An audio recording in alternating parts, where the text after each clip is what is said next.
저는 주로 혼자 여행을 많이 했죠. 혼자 갔다 둘이 왔을 것 같아. 좋은데요.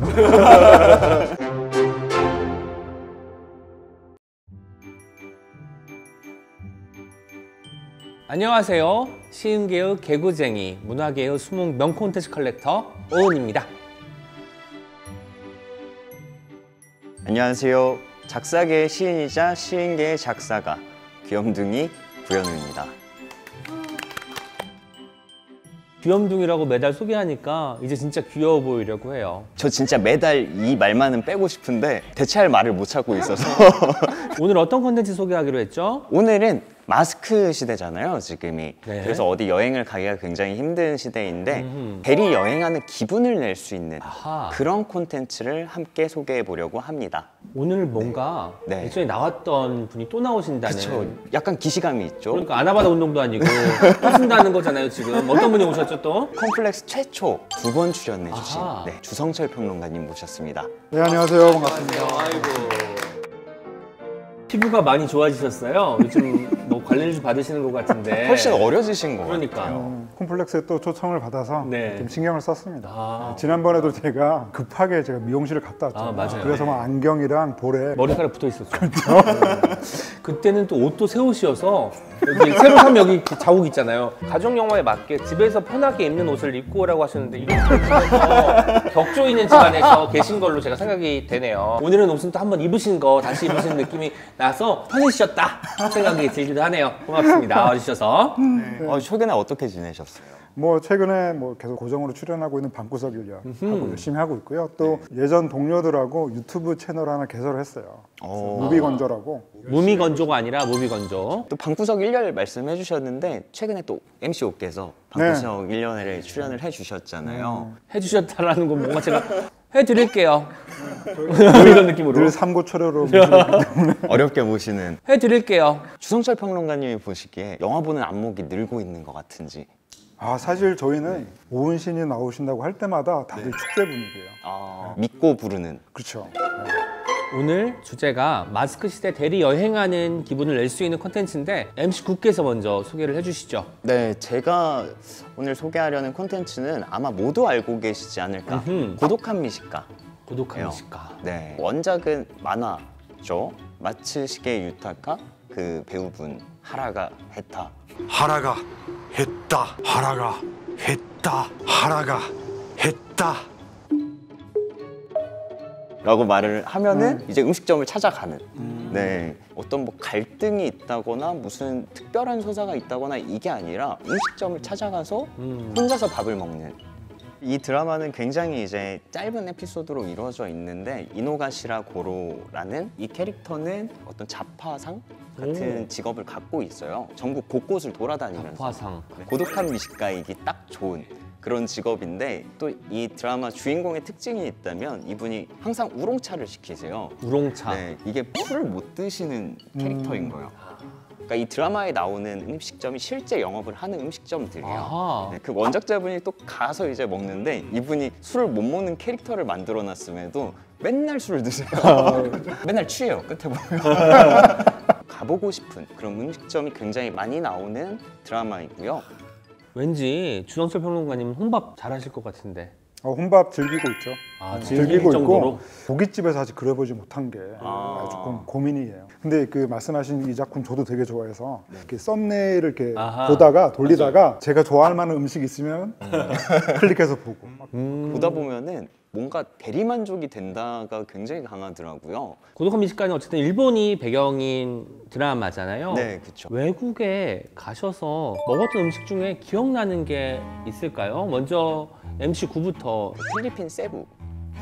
네, 거기에 이제 그 쉬림프 버켓을 파는 그런 가게가 있더라고요. 새우 튀김으로? 튀김도 있고 그냥 쉬림프 종류별로 버켓으로 나와요. 저희가 한 3-4명 됐었는데 배가 터져서 못 먹는 수준인 거예요. 그 새우 맛밖에 기억이 안 나요, 세부 하면. 이상으로 세부에서 신혼여행 마치고 돌아온 구현우 작가님의 MC9의 맛집 이야기 들어봤습니다. 주성철 평론가님께서는 혹시 해외 맛집? 홍콩을 워낙 좋아해서 홍콩을 정말 많이 갔거든요. 그 중에서도 갈 때마다 들리는 데가 있다고 하면 센트럴 지역의 구기우남 예, 누들집이 있어요. 예전에 장국영과 양조위가 그 근처에서 영화를 찍었던 적이 있는데 거기서 이제 식사를 하는 장면들이 파파란치에 되게 많이 찍혔거든요. 네네. 그래서 좀 유명해지기 시작했고 홍콩에 대한 책이 또 네. 곧 개정판이 나온다고 들었어요. 그 이야기도 좀 들려주시죠. 오늘 진행이 굉장히 좋으시네요. 진행 좋은 거예요. 다 편집될 건데. 10년 전에 홍콩에 두 번째 가게 된다면이라고 홍콩의 영화 촬영지들을 돌아다니는 그런 책을 쓴 적이 있는데요. 아, 드디어 10년 만에 제가 개정판을 써서 올해 안에 출간할 예정입니다. 꼭지가 많이 좀 추가가 됐나요? 절반 정도는 거의 다 새로 썼죠. 못 읽어주겠던가요? 농담입니다. 10년이라는 시간 동안 홍콩에 있는 수많은 뭐 장소나 가게들이 다 거의 많이 바뀌었어요. 아침까지 보니까, 없을 수 있으니까. 정보들을 다 반영할 수밖에 없었죠. 혹시 혼자 여행해 본 적이 있나요? 그리고 어디로 갔는지 좀 듣고 싶은데 왠지 주성철 평론가님은 혼자 네. 여행 많이 하셨을 것 같아요. 왠지 느낌이 네, 저는 주로 혼자 여행을 많이 했죠. 혼자 갔다 들어왔을 것 같아. 근데 제가 혼자 여행을 즐기는 이유가 하나 있어요. 저는 그 호텔에 이렇게 묵잖아요. 아침 일찍 나오는 게 싫거든요. 아니, 호텔 맞아요, 확실히? 제가 이제 다른 건 아껴도 잠을 좀 잘 자야 된다는 생각에 좋은 호텔을 좀 예약을 해요. 근데 누구랑 친구든 누구랑 같이 가게 되면은 9시 전에는 꼭 나오려고 하는 친구들이 많거든요. 피곤해. 네. 여행 간다고 또. 그렇죠. 네, MC 옥께서는 혹시 혼자 여행해 보신 적 있나요? 외국을 혼자 훌쩍 떠난 적은 없는 것 같아요. 국내에서는 예전에 통영을 한번 갔다 온 적이 있었습니다. 그때 이제 실현 이후에 뭔가 나도 주성철 평론가처럼 혼자 갔다 들여올 수도 있지 않을까라는 마음으로 통영에 갔지만 통영에는 다찌집이라는 게 있어요. 맞아요. 메뉴를 시키면 계속 뭐가 나와요. 뭔가 여기 하나를 다 먹으면 뭐가 또 나오고 해서 배가 터질 때까지 음식이 나오는 데가 있더라고요. 거기 혼자 갔더니 유나 주머니가 아휴 그래도 먹고는 살아야지 어쩌겠어 하시면서 시키지도 않는데 소주를 갖다 주시는 거야. 그거 혼자 먹으면 굉장히 목이 메거든요. 잘 살지? 둘째가 태어났다는 얘기도 들었다. 난 너의 행복을 늘 빌고 있단다. 그럼 고독한 미식가를 그 MC 국께서 한 줄평으로 표현하신다면? 세상은 넓고 뭐 먹을 건 많고 계속 호기심은 불어나는 것 같고요. 한 줄평이라고 말씀드렸어요 지금. 쉼표를 언제까지 지금 쓰실 건지 모르겠지만 좀 더 짧게 가죠. 세상은 넓고 음식은 많고 호기심은 불어나고 배가 고파졌다. 하라가 했다. 다음 컨텐츠는 주성철 평론가님께서 하나 소개해 주시죠. 네, 저는 월터의 상상은 현실이 된다 라는 작품을 추천하려고 하고요. 저는 그 추운 나라 혹은 추운 날씨를 썩 좋아하지 않는데 이 작품을 보고는 눈 덮인 곳에 한번 가보고 싶다는 생각이 들었던 작품이고요. 그 내용은 그렇습니다. 그 라이프 잡지사에서 일하고 있는 이 월터라고 하는 주인공이 있죠.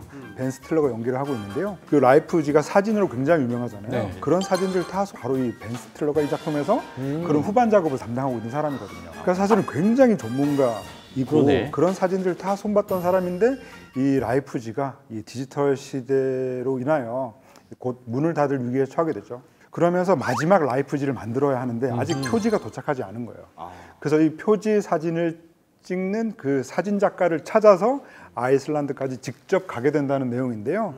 그래서 저는 이 작품을 보고 저기 아이슬란드 너무 가고 싶다라는 생각에 좀 자료를 조사를 해봤더니 그러니까 주인공이 이제 도착해서 이제 지나치는 알단 호텔이라고 하는 데가 나오는데요. 호텔 좋아하시잖아요 또. 그 특유의 뭔가 파스텔 톤의 그 북유럽 호텔 느낌이 나는데 실제로 영업을 하고 있는 호텔이고요. 그 영화가 이제 개봉한 이후에 많은 사람들이 또 몰려가기도 했다고 하는데요. 그 당시에 그 아이슬란드가 갑자기 이 영화로 유명해지게 된 거예요. 그러다 보니까 그 월터의 상상은 현실이 된다를 보고 많은 사람들이 따라오고 싶었던 게 뭐냐면은 거기서 벤 스틸러가 95번 국도인가 그래요. 아이슬란드에. 거기를 이렇게 스케이트보드를 타고 막 달리는 질주하는 장면이 있어요. 근데 저는 그런 장면 별로 느낌이 없어요. 왜냐하면 제가 아웃도어 그 액티비티 이런 거 별로 안 좋아하거든요. 네, 많은 사람들은 그걸 한번 해보고 싶다고 하는데 저는 그거보다 그 굉장히 소박한 아이슬란드의 조그만 어촌 마을에 어촌마을. 네, 호프집에 들어갔는데 거기에 굉장히 거구의 남자가 거대한 신발 모양의 잔으로 맥주를 마시고 있어요. 와, 저거 진짜. 그 잔을 들어서? 그렇죠. 저 진짜 먹고 싶다. 그게 그 피처 모양이 신발 모양이라는 거예요? 그렇죠. 그리고 또 더 찾다 보니까 아이슬란드를 꼭 가야겠다고 결심했던 이유 중 하나가 그 SF 영화들을 보면은 저건 어디서 찍었을까라는 궁금증이 많이 들었었거든요. 네네. 예를 들면 뭐 인터스텔라라던가 토르 다크월드 이런 작품들을 보면은 그 빛깔이 굉장히 어두컴컴하고 무채색이에요. 저건 어딜까 되게 궁금했는데 그게 다 아이슬란드에서 찍었더라고요. 특히나 제가 또 좋아하는 그 리들리 스콧 감독의 프로메테우스 같은 경우에는 그 오프닝에 그 태초의 지구로 표현되는 장면들이 있어요. 그러면서 막 거대한 폭포가 막 쏟아지는 것처럼. 근데 저 CG가 아니고 분명히 어딘가에서 찍었는데 어딜까 궁금했었는데 거기가 바로 또 아이슬란드고요. 아이슬란드 북부 쪽에 데티포스 폭포라고 하는 곳이 있는데 유럽에서 가장 큰 폭포라고 하더라고요. 거기는 진짜 내가 반드시 가야겠다 결심하게 됐죠. 홍콩에서 이제 아이슬란드 쪽으로 애정이 조금 옮겨가고 있는 상황인 것 같은데 제가 듣기로는 아이슬란드 물가가 그렇게 비싸다고 해요. 아 정말요? 햄버거 하나에 3만 원 이란 말을 들었어요. 세트 메뉴 아닌데요? 세트 메뉴 아니고 그냥 단품 버거가 단품으로. 그래서 이제 물가가 비싸다는 얘기를 들었고 그리고 또 오로라 볼 수 있다는 것, 뭐 여러 가지 어떤 멋있는 풍경들이 가득한 곳인데 또 말씀 들어보니까 맥주잔 저도 스케이트보드보다 맥주잔 쪽에 훨씬 더 끌리고 있는 상황입니다. 이 아이슬란드인지 진짜 몰랐던 게 그 영화들을 보다 보면 이게 진짜 지구에서 맞아요. 가능한 그렇죠. 그런 씬들인가? 라는 생각이 들었는데 정말 환상적인 그런 곳인 것 같아요. 그렇죠. 벤 스틸러 같은 경우에도 처음에 이제 이 지역에 와서 이제 헌팅을 하면서 뭔가 그 현실과 픽션의 경계 위에 서 있는 지역 같다. 자기가 이제 전 세계를 돌아다니면서 이런 지형과 이런 빛깔은 보지 못했다라고 감탄했을 정도니까 또 영화가 좀 추구하는 어떤 주제하고도 되게 잘 맞아 떨어지죠. 이 라이프 잡지는 이제 폐간하게 됐지만 이 월터라고 하는 남자의 라이프는 그때부터 또 시작이거든요. 그러니까 그런 의미까지 더해져서 최고의 그 여행 영화가 아닌가라는 생각이 듭니다. 그러면 주성철 평론가님께서 작품의 한 줄 평 남겨주신다면? 이 작품을 보면서 도전해야겠다라는 결심을 했기 때문에 한 줄 평은 하늘은 스스로 예약하는 자를 돕는다 라는 한 줄 평을 남기고 싶습니다. 예약하는 자. 예. 비행기 예약하라. 그렇죠. 호텔 예약하라. 맛집 예약하라. 일단 그것부터 시작해서 대리만족을 실제 행동으로 옮기는데 이제 노력을 기울여야겠습니다. 돌아올 때 표는 2장인 거 잊지 마시고요. 야, 나 오늘 할 거 다 했다. 그러면 가자. 이거 하지 말자. 야, 빵빵 터뜨렸잖아. 이 정도면 됐지. 이거.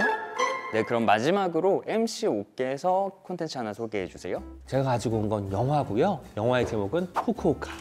제목이 후쿠오카. 후쿠오카. 주성기 평론가님께서 처음 듣는 것처럼 그렇지만 이미 방구석 일렬에서 설명을 또 하신 적이 있습니다. 이렇게 리액션을 해주셔야 네네.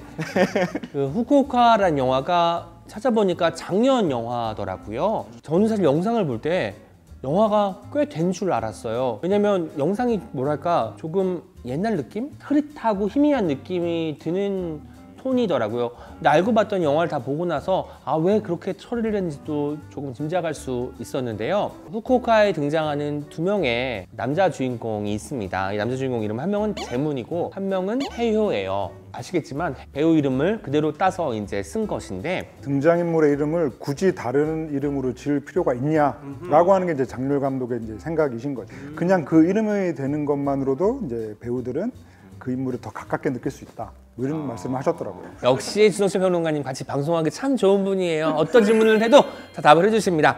근데 그 해요라는 인물이 후쿠오카에서 술집을 해요. 들국화라는 이름의 술집을 하고 있고 재무는 대학가에서 헌책방을 하는데 영화를 보다 보면 공통점을 알게 돼요. 이 재문과 해요가 한 여자를 동시에 사랑한 거예요. 심지어 그 여자가 양다리를 걸쳤는데 들키기 전까지는 해요한테는 해요를 사랑한다고 하고 재문한테는 재문을 사랑한다고 해서 뭐 아찔하네. 네. 그 여자 이름은 또 순이에요. 순이. 이 순이를 28년 전에 동시에 사랑을 했던 거죠, 이 둘이. 근데 이제 후쿠오카가 왜 제목이 됐느냐? 네. 순이라는 캐릭터가 고향이 태어난 곳이 후쿠오카이기도 하고 옛날에 그 미련을 버리지 못해서 혹시라도 여기 오면 만날 수 있을까? 해요는 거기서 술집을 연 것이고 재무는 학교 근처에 서점을 인수해서 헌책방으로 운영을 하고 있는 거예요. 둘 다 답답한 캐릭터죠. 옛날에 못 입고 살고 있는 20몇 년째. 이 첫 장면이 굉장히 인상적인데 헌책방 장면이에요. 네. 아무도 찾지 않는데 박수단 배우가 후쿠오카에 가자고 해요. 너무 생뚱맞잖아요. 배연성 없이 다음 장면이 바로 후쿠오카 도착해 있는 장면이에요. 그 뒤부터 이어지는 이야기들 보니까 둘이 어떻게 후쿠오카에 오게 됐는지는 중요한 게 아니에요. 둘 다 왔어야 되는 곳인 거예요. 어떤 이유로든. 이 소담 캐릭터가 진짜 오묘한 것이 뭐냐면 누구하고도 소통이 돼요. 일본 도착했을 때 일본말 할 줄 알아? 걱정 마세요. 다 알아들을 거니까. 여기 어떻게 가야 돼요? 左に少し行ってください。 감사합니다. 일본말 못한다며? 이런 것처럼 일본어, 중국어 모든 언어를 다 할 수 있는 게 소담 배우거든요. 권혜요 배우나 재문 배우가 중간에 하는 말이 있어요. 제 귀신 같다고. 이 사람 이 세계 사람이 아닌 것 같다. 장률 감독이 그 최근작들을 보고 있으면은 특히나 이제 한국과 중국, 일본 이 세 나라의 어떤 경계나 네네. 뭐 이런 것들을 고민하신 흔적들이 보여서 저는 그런 설정만으로도 굉장히 좋다라는 생각이 들었죠. 저는 주성철 평론가가 방구석 일렬에서 했던 이야기를 그대로 안 해서 너무 좋습니다. 새로운 이야기를 하신 거예요. 지금 방구석 일렬만큼 여기 애정을 갖고 나서주신 겁니다. 콤플렉스에서만 딱 들을 수 있는 네. 그런. 고맙다는 말씀 전하고 싶네요. 아이, 감사합니다. 그러면 이 후쿠오카라는 영화에서 그 후쿠오카를 가고 싶게 만드는 그런 충동을 일으키는 장면 같은 게 있을까요? 카페가 하나 등장해요. 네. 이름은 모르겠는데 카페에 들어갔더니 여기 뒤에 포스터가 걸려 있어요. 프랜시스 하. 한국에서도 개봉해서 많은 마니아들의 사랑을 받았던 영화인데 그 카페가 왠지 좀 불편한 의자와 함께 손님이 아무도 없었거든요. 저기 한번 가보고 싶다 이런 생각이 들더라고요. 괜히 거기서 커피 마시면 너무너무 행복할 것 같다는 생각이. 제가 이제 고향이 부산이다 보니까 부산에 네. 친구들이 많은데 부산이랑 후쿠오카는 그 배로도 다닐 수도 좀 굉장히 가깝거든요. 네. 제 친구 중에 한 명은 그 후쿠오카에 굉장히 유명한 어묵집이 있는데 그 어묵이 생각이 나면 진짜 당일치기로 갔다 와요. 배 타고요? 네. 어묵 먹으러? 어묵만 먹으러. 진짜 플렉스다. 그렇죠.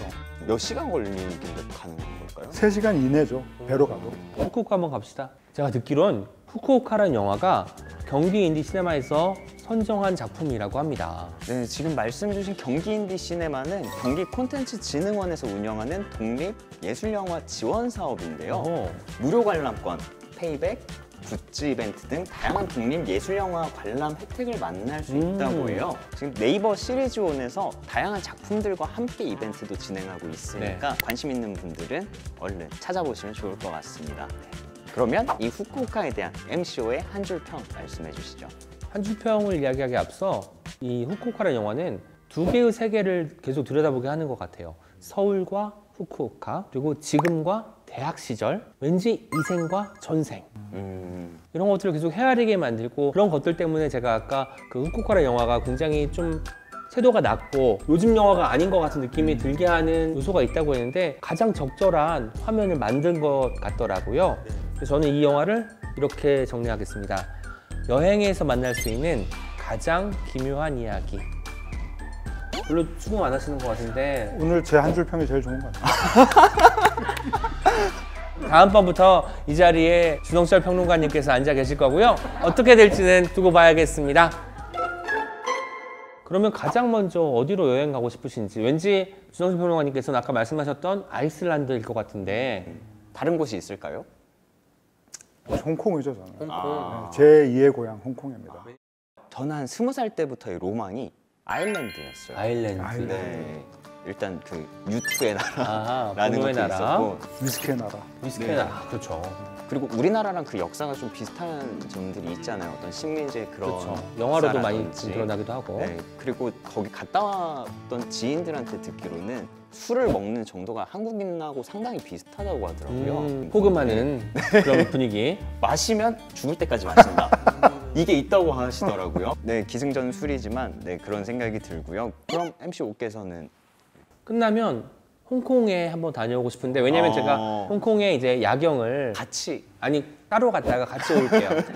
그럼 퍼스트 클래스로 예약해 주실 거라고 믿고 있겠습니다. 여행을 갈 수 있을 때까지는 여러분 콤플렉스를 통해서 여행에 대한 대리만족 하셨으면 좋겠고요. 네. 콤플렉스 말고 또 다른 또 채널에 콘으로 시작하는 또 괜찮은 것들이 있다고 하는데 콤플렉스 위주로 봐주시면 좋겠습니다. 2번 출연해 주셨는데 네. 어떠셨나요? 오늘 출연도 굉장히 두 분 너무 잘 대해주셔서 잘? 제가 또 굉장히 또 좋아하는 영화 얘기를 할 수 있어서 굉장히 즐거운 시간이었습니다. 그리고 저번이랑 똑같이 말씀하셨다고 하니까 정말 빤하다 빤해 아주 주성철. 제가 워낙 좋아하는 고레다 감독님의 영화를 가지고 네, 오늘 함께 해주신 주성철 평론가께 다시 한번 감사 말씀드리면서 저희는 다음 달에 또 새로운 주제와 또 새로운 콘텐츠를 가지고 여러분 찾아뵙겠습니다. 여러분 다음 달에 또 만나요. 안녕. 안녕.